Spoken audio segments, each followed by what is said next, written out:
Hello YouTube, how's everyone doing? It's Professional here. So today I have the first part of my guides for the new Chop Shop DLC for GT Online, and on this video we're going to be reviewing the new battle rifle, the new assault rifle that came out. So finally we had gotten somewhat of a decent gun that has been added to GT Online. Now this weapon can be purchased from the gun van. At the time that I'm recording this video, the gun van is actually in Merritt Park, so it's basically to the southeast of the casino. So just go southeast of the track from the casino, and you will find the gun van.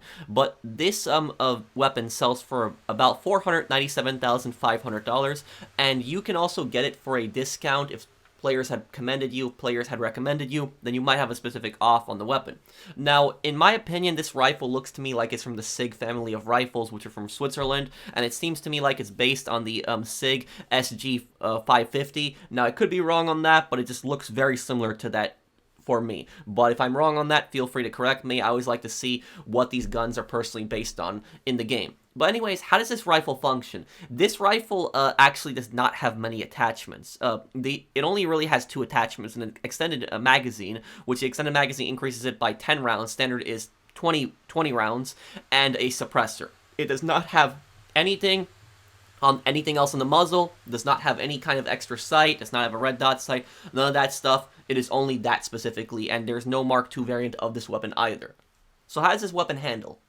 I decided to do a long-range test at the start here, and I used the 4 last new assault rifles that were added, starting off with the Cayo Perico rifle, the military rifle. And I want to thank my friend Carlos for helping me out with this. I also sped this clip up by 3 times the speed, just because it's just one shot at a time. But with full body armor on at the max distance, because he's standing at the max distance that you can shoot somebody at, it took about 40 shots of military rifle.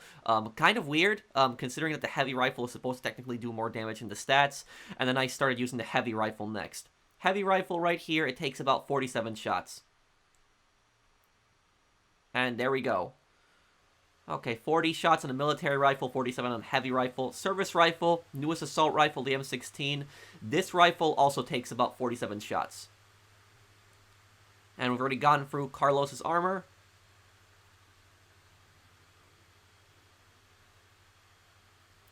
And right here, 47 shots. But now, what about the battle rifle? Battle rifle actually does a bit better than those. You see, it just rips through his armor really quickly. Keep shooting him. We're going to have to reload right here. 30 rounds in the magazine. And it takes 40 shots, so it kills the quickest out of all of the newer assault rifles.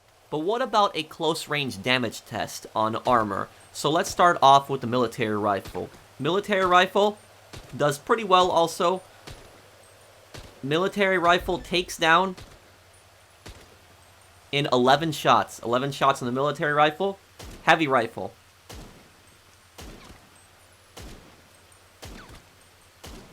Heavy rifle also kills pretty quickly, but not as fast.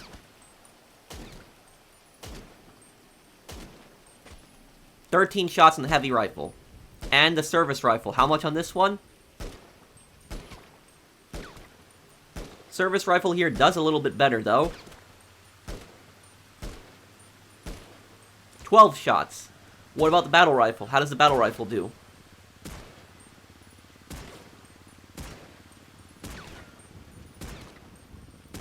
Battle rifle just ripped apart that armor really quickly.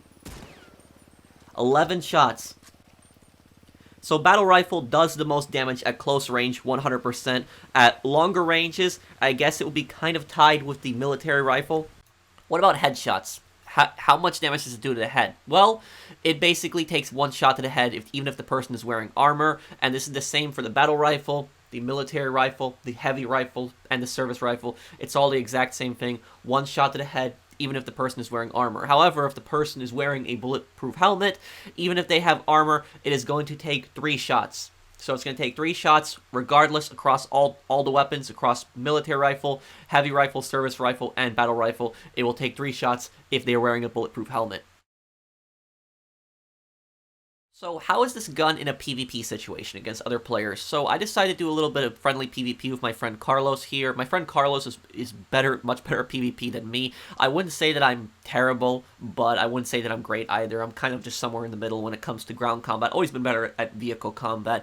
But anyways, what I've noticed using this gun in third person is that other guns at range, especially in third person, will destroy you, like the service rifle, the carbine rifle. If you're using this gun in third person, chances are you're probably not going to do that well. And this is the same if you're using it in close quarters. In close quarters, you have a little bit of a better chance of using this gun in third person, but at range, you really don't. However, though, what I will say about this gun is if you use this gun in first person mode, this gun in first person mode probably has one of the best iron sights that I've seen in GTA Online. The sights in this gun are just really, really good. So it doesn't even really need any extra red dots or anything like that, because the sight's already perfectly fine on this. We're playing on free aim, by the way. And so you see that when I go into first person mode and I'm actually just aiming at the upper body with this thing, I can get my shots much better on target, and I'm actually doing much better, and now the fight's kind of more evened out. So that's just what I've seen, in my opinion, is that if you are going to be going up against another player, especially if it's free aim, use this thing in first person mode, because this thing in first person mode is just so much more effective. Now, it was basically kind of like a tie. Sometimes Carlos was winning a few fights, sometimes other fights that I was winning, but generally the gun does not do poorly. So at third person at range, in my opinion, yes, it can do pretty bad. But if you put this gun in first person mode, you know, you're aiming at the upper body, you're just spraying at your target, you'll be able to kill players pretty quickly. Third person, I would say, would probably be a bit more helpful when you're at closer range. And when I went up against the light machine gun, the MG that my friend was actually using, the fight was actually kind of tied. At times that I got killed, but other times I actually defeated the MG. So the main downside, I would say, of the battle rifle is just probably that 30-round magazine. When you're just using that thing in combat, the 30-round magazine is what's going to put you at a massive disadvantage. However, though, that thing will just take apart somebody's armor really quickly. So if you know a player you're fighting is with armor and you use this thing, you can bring down their armor really quickly. So it is very effective.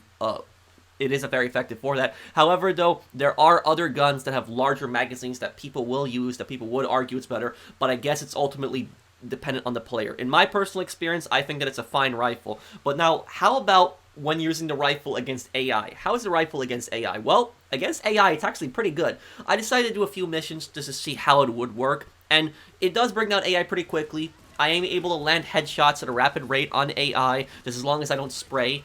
But what I've noticed is sometimes AI do tend to get up a bunch. The same thing tends to happen with a lot of other guns, but with the extra power in this thing, I was really hoping that AI would not be able to get up as quickly, but unfortunately sometimes they do. However, though, when I was doing the charges mission prep for the casino heist, I was actually able to clear out the warehouse pretty quickly, take them down, get a bunch of headshots in close quarters, and get the charges out there. So it didn't really fail me in that regard. So when it comes to using this against AI and cops, it's an absolute great rifle. When it comes to using it against players, it's kind of a 50-50. It really depends on the situation, depends on where you are, and depends what gun the player is using against you. But regardless, it still is one of the best assault rifles in the game. You know, for anybody that says that this gun is terrible, I don't know what they're talking about. It's still an amazing gun, even with the lack of attachments. But let's move on to the pros and the cons of this gun now. And here at the end, we come to our pros and the cons. And the pros of this gun, it's a high damage rifle. It definitely does a lot of damage. It can take out somebody at longer range at 40 shots.